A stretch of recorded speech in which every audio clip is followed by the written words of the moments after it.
आप देख रहे हैं सिटी न्यूज झारखंड।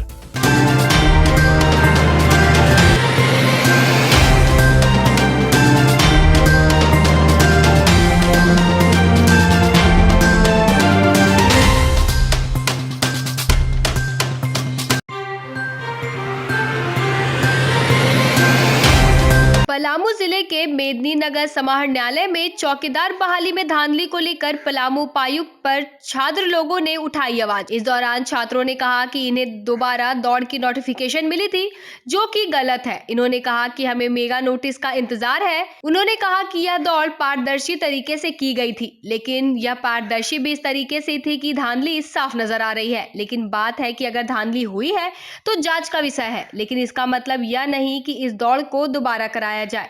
अब तक के इतिहास में ऐसा कभी नहीं हुआ है कि किसी भी प्रतियोगी परीक्षा में दोबारा दौड़ कराया जाए, इसलिए हम इसका पुरजोर विरोध करते हैं।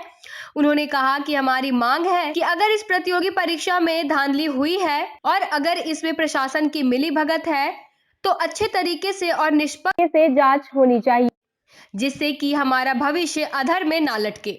हम लोग का जो मुख्य मांग ये है कि हम लोग का 29 सितंबर को रनिंग हुआ, ठीक है। उसके बाद 30 सितंबर को हम लोग को डॉक्यूमेंट्स वेरिफिकेशन के साथ साथ मेडिकल भी करा लिया गया है, ठीक है। उसके बाद 1 अक्टूबर को यहाँ के जो SDM मैम है सुलोचना मीना, उनके द्वारा एक नोटिस निकाला गया कि कहीं भी किसी प्रकार का कोई भी धांधली नहीं हुआ है, पारदर्शी तरीके से हुई है। उसके बाद हम लोग निश्चिंत हो गए।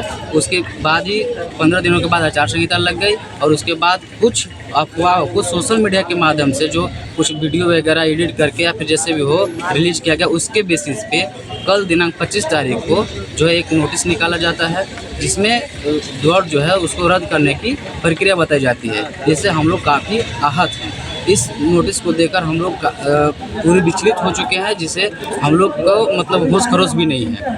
और इसके साथ ही हम लोग जिस हिसाब से ये आग्रह करते हैं कि इस नोटिस को वापस लिया जाए और पुनः जो है हम लोग का मेरिट लिस्ट जारी कर नियुक्ति पत्र दिया जाए। धन्यवाद। ये बात ऐसा है कि हम लोग मेगा सूची का इंतज़ार कर रहे थे। बाकी जो भी प्रक्रिया हुआ है वो पूरी पारदर्शिता के साथ हुआ है, जिसमें हम लोग ये सुलोचना मैम जो थी और हम लोग का नोडल पदाधिकारी जो थी, तो उन्होंने चिट्ठी निकाल कर ये मतलब वो कर दिया था कि पूरी पारदर्शिता के साथ हुआ है। तो हम लोग भी आश्वस्त हो गए कि चलिए पूरी पारदर्शिता के साथ, तो ऐसा पारदर्शिता के साथ हुआ है कि हमारा नंबर हम ही को पता नहीं है और दूसरा कोई हमको फ़ोन करके बता रहा है कि भाई तुम्हारा इतना नंबर आया है। अब कितना पारदर्शिता चाहिए।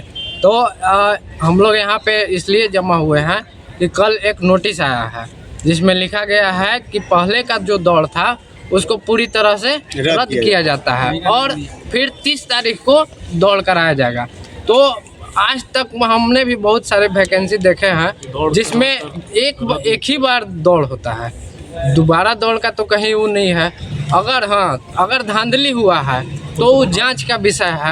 आप जांच कीजिए। वीडियोग्राफी 4 कैमरा वहाँ पे लगाया गया था, चार कैमरा वहाँ पे लगाया गया था। उसमें जो भी जांच में अगर दोषी पाए जाते हैं, अगर हम भी अगर उसमें अगर दोषी हैं कि हम 6 मिनट से 1 सेकंड भी ज़्यादा हुआ है, तो आप हमको भी वहाँ से निकाल दीजिए। हम अगर यहाँ पे आएंगे हल्ला करने तब बोलिएगा। और वहाँ पे जांच कीजिए, जांच में जो दोषी पाया उस पर कार्रवाई कीजिए और बाकी हम लोग का मेरिट लिस्ट जारी कर दीजिए। अधिकारियों पर भी मतलब मांग क्या है? मांग यही है कि हम लोग का मेगा सूची को जारी किया जाए। जांच का विषय है, जांच कीजिए। जो दोषी है, अगर आपके प्रशासन भी उसमें दोषी है, उन पे भी कार्रवाई कीजिए। और अगर हम लोग भी अगर दोषी है तो हम लोग पे भी कार्रवाई होना चाहिए और उसके बाद मेगा सूची आना चाहिए। बस इसको रद्द किया जाना चाहिए। हम लोग का फाइनल मेरिट लिस्ट जारी किया जाए।